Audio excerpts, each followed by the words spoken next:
Hello നമസ്കാരം. ഞാൻ ശാന്തകുമാരി, കുവൈറ്റാണ്. ഞാൻ എൻ്റെ കാര്യങ്ങൾ പറയാനേ, ദൈവം എല്ലാവരും പറയുന്നു അമ്പലത്തിൽ പോയി തൊഴുതാൽ കാര്യങ്ങൾ നടക്കും, ഇങ്ങനെ ചെയ്യുക അങ്ങനെ ചെയ്യുക. ഇതിപ്പോൾ ഞാൻ ഫേസ്ബുക്കിൽ കണ്ടതാണ്. ഇതിൽ യൂട്യൂബിൽ കൃപാസനത്തിൽ പോയി പ്രാർത്ഥിച്ചു, അവരുടെ മകന് ഫീസ് അടയ്ക്കാനുള്ള പൈസ കിട്ടി എന്ന് പറയുന്നു.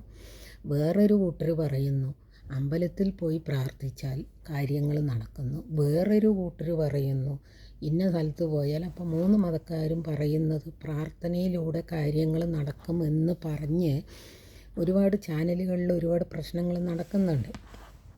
ഞാൻ ദൈവത്തിൽ വിശ്വസിക്കുന്ന ആളാണ്. ദൈവം എന്ന് പറയുന്നത് എൻ്റെ ഹൃദയത്തിലാണ് ഇരിക്കുന്നത് എന്ന വിശ്വാസം ഒന്ന്. പിന്നെ എൻ്റെ അച്ഛനും അമ്മയാണ് ദൈവം എന്നുള്ളത്. പിന്നെ ഞാൻ അധ്വാനിക്കുന്നത് കൊണ്ട് ഞാൻ എന്നാൽ കഴിയുന്നവർക്ക് സഹായങ്ങൾ ചെയ്യുന്നുണ്ട്. മകനെ പഠിപ്പിക്കുന്നുണ്ട്, മക്കൾക്കെല്ലാം കുറേ കൊടുത്തു. പിന്നെ ഭർത്താവ് സമ്പാദിച്ചതായതുകൊണ്ട് ഞാൻ അയാളുടെ ഒന്നും വേണ്ട എന്ന് പറഞ്ഞ് അതെല്ലാം ഉപേക്ഷിച്ചിട്ട് ഞാൻ ജോലിക്ക് വന്ന് ജോലി ചെയ്താണ് ഞാൻ ജീവിക്കുന്നത്. എനിക്ക് എന്ന് പറഞ്ഞ് ഒരു 1/2 സെൻറ്റ് സ്ഥലമോ ഒരു വീടോ എനിക്ക് ജീവിക്കാനില്ല നാട്ടിൽ. ഞാനിപ്പോൾ നാട്ടിലേക്ക് വന്നിട്ട് 6 വർഷമാകാൻ പോകുന്നു. ഞാനിവിടെ മരിക്കുമോ, നാട് കാണാനുള്ള ഒരു ഭാഗ്യം എനിക്ക് ഉണ്ടാകുമോ എന്നൊന്നും എനിക്കറിയില്ല. ഞാനൊന്നും നേടി വെച്ചിട്ടുമില്ല. ഞാൻ കിട്ടുന്നത് അപ്പോൾ 10 രൂപ കിട്ടിയാൽ 2 രൂപ ഞാൻ ആർക്കെങ്കിലും കൊടുക്കുക, അങ്ങനെയൊക്കെയുള്ള ഒരാളാണ് ഞാൻ. അപ്പം ഞാൻ ഒരു 8 വയസ്സിൽ തുടങ്ങിയ എൻ്റെ കഷ്ടപ്പാട് ഇന്ന് എനിക്ക് 60 വയസ്സ് നടക്കുന്നു. പിറന്നാൾ കഴിഞ്ഞ് 1 മാസമായിട്ടുള്ളൂ.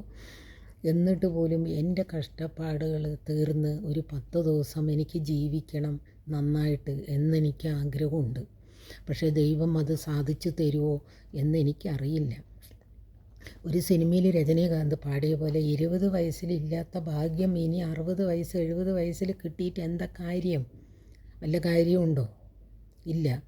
അപ്പോൾ ദൈവം എന്ന് പറയുന്നത് ഉള്ളവർ മാത്രം ഉണ്ടാക്കിക്കൊണ്ടിരിക്കുന്നു.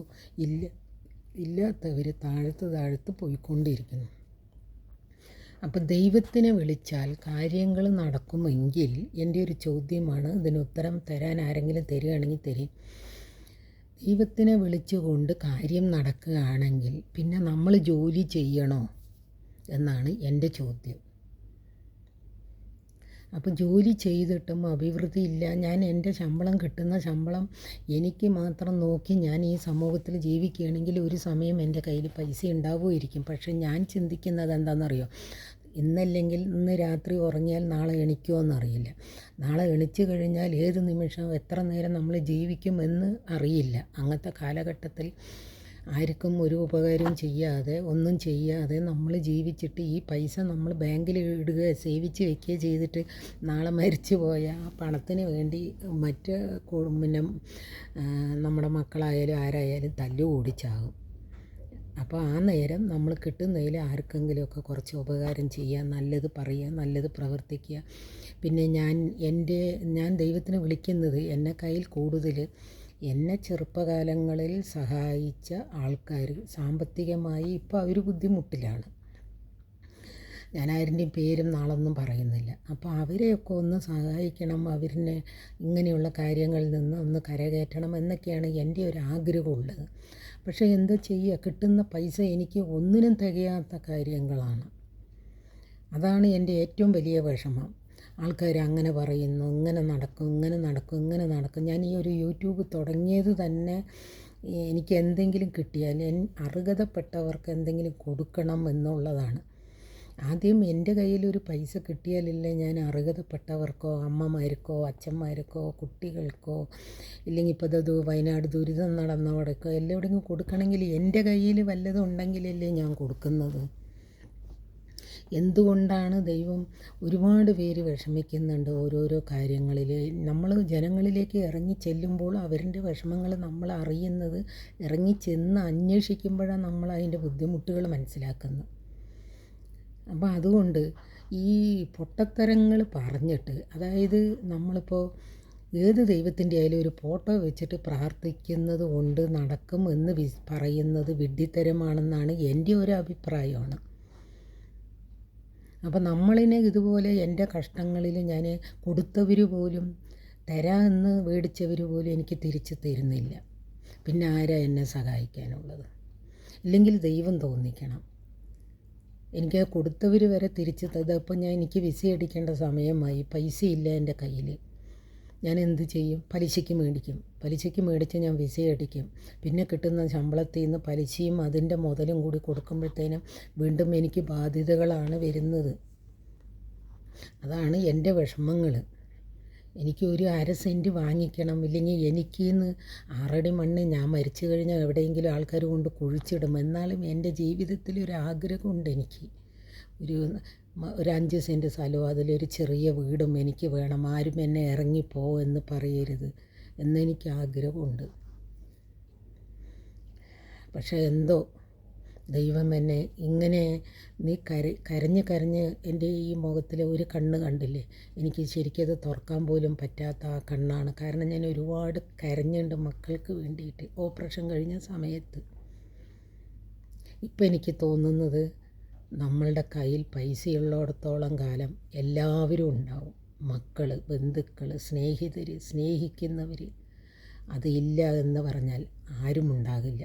പിന്നെ നമ്മൾ എന്തെങ്കിലും ഒരു ഉപകാരം ചെയ്യണോ എന്ന് പറഞ്ഞിട്ട് അവരിനെ നമ്മൾ നിയന്ത്രിക്കാൻ ശ്രമിക്കരുത്. അവരെന്ത് ചെയ്താലും അത് നമ്മളെനിക്ക് ബാധിക്കില്ല എന്ന്.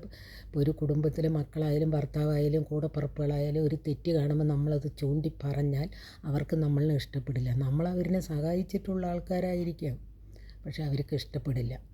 അപ്പോൾ അത് വേറൊരു രീതിയാകും. അപ്പോൾ നമ്മൾ ആരിൻ്റെ കയ്യിൽ നിന്നും ഒന്നും പ്രതീക്ഷിക്കേണ്ട. നമ്മൾക്ക് ചെയ്യാൻ മനസ്സുണ്ടെങ്കിൽ നമ്മൾ ചെയ്യുക. അതാണ് എൻ്റെ ഒരു ശരി. അങ്ങനെയാണ് ഞാൻ ജീവിക്കുന്നത്. ആരും സ്നേഹിക്കും, ആരും തിരിച്ചു തരും, ആരും എന്നെ വയസ്സാകുമ്പോൾ നോക്കും എന്നുള്ളൊരു ചിന്തയൊന്നുമില്ല എനിക്ക്. എൻ്റെ വിഷമങ്ങൾ അതാണ്. ആൾക്കാരിങ്ങനെ കുറേ യൂട്യൂബിലും ഫേസ്ബുക്കിലൊക്കെ ഇങ്ങനെ വിളിച്ചാൽ അങ്ങനെ നടക്കും, ഇങ്ങനെ വിളിച്ചാൽ അങ്ങനെ നടക്കും, കരഞ്ഞ് വിളിച്ചാൽ അങ്ങനെ നടക്കും. ഞാൻ പറയുന്നത് എത്രയോ ലോകത്ത് പട്ടിണി കിടക്കുന്ന ആൾക്കാരുണ്ട്, വസ്ത്രമില്ലാത്ത ആൾക്കാരുണ്ട്, വീടില്ലാത്ത ആൾക്കാരുണ്ട്. എന്നിട്ട് എന്ത് ചെയ്തു? അവർ ദൈവത്തിന് വിളിക്കുന്നുണ്ടാവില്ലേ? കരഞ്ഞു വിളിച്ചിട്ട് പോലും ദൈവം എന്താ അവർക്കൊന്നും കാണിക്കില്ലാത്തത്? ഇപ്പോൾ വയനാട്ടിലെ കാര്യം തന്നെ നിങ്ങൾ ആലോചിച്ച് നോക്ക്. 5 കൊല്ലം മുമ്പൊരു ഇതുപോലെ വന്നിട്ട് അവിടെ ചെയ്തു കൊടുക്കുക എന്ന് പറഞ്ഞ കാര്യം പോലും ഇന്ന് വരെ 5 കൊല്ലമായിട്ട് വീട് കിട്ടാത്ത ഇഷ്ടം പോലെ ആദിവാസികൾ അവിടെ കിടന്ന് കരയുന്നുണ്ട്. അവർക്ക് കിട്ടിയോ? ഇല്ല. ഇപ്പോൾ ഇതാ വയനാട്ടിൽ നടക്കുന്നുണ്ട്, ഒരുപാട് ആൾക്കാർ സഹായം ചെയ്യുന്നുണ്ട്. അത് കിട്ടുമെന്ന് വല്ല പ്രതീക്ഷയൊന്നുമില്ല. എനിക്കുമില്ല, അവിടുത്തെ ആൾക്കാർക്കും ഉണ്ടാവില്ല.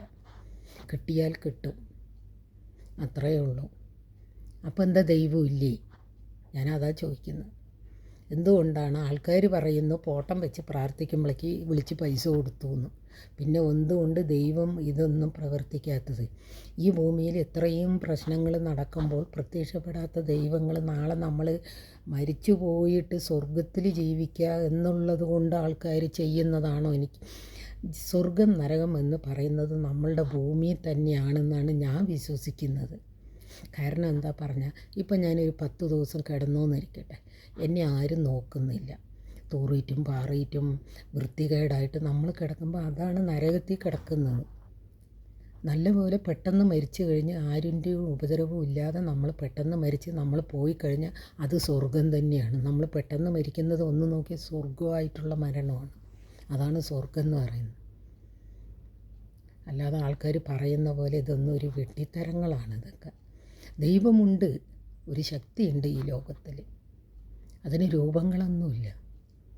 അത് എങ്ങനത്തെ വേണമെങ്കിലും ആവാം. അപ്പം ഒരു കാലഘട്ടത്തിൽ ചിലപ്പോൾ എന്നെ സഹായിച്ച ആൾക്കാരിനെ ഞാൻ ദൈവമായി തന്നെയാണ് കാണുന്നത്. അങ്ങനെയാണ് ദൈവം എന്ന് പറയുന്നത്. അല്ലാണ്ട് അതിന് ഭാവങ്ങൾ, രൂപങ്ങൾ ഒന്നുമില്ല. മനുഷ്യന്മാർ കുറച്ചുകൂടി പ്രാക്ടിക്കലായിട്ട് ചിന്തിക്കാൻ നോക്കണം. ഈ നൂറ്റാണ്ടിൽ ഈ എല്ലാ കഥകളും പറഞ്ഞ് കുറേ ആൾക്കാർ മതത്തിൻ്റെ പേര് പറഞ്ഞ് കുറേ പൈസ ഉണ്ടാക്കുന്നുണ്ട്. അവർ പൈസ ഉണ്ടാക്കുന്നുണ്ട്, വിഡ്ഢികൾ പോയിട്ട് കൊടുക്കണമുണ്ട്. അതാണ് ഇപ്പോൾ നടന്നു വരുന്നത്. അപ്പോൾ ഓക്കെ, ബൈ.